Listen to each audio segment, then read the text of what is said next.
little tiny bird, you can hardly even see him.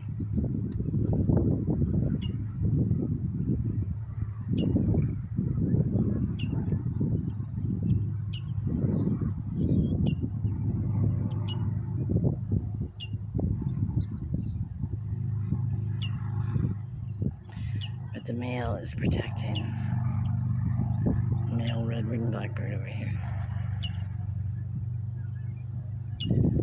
There's another bird right there. On the top of that little tree.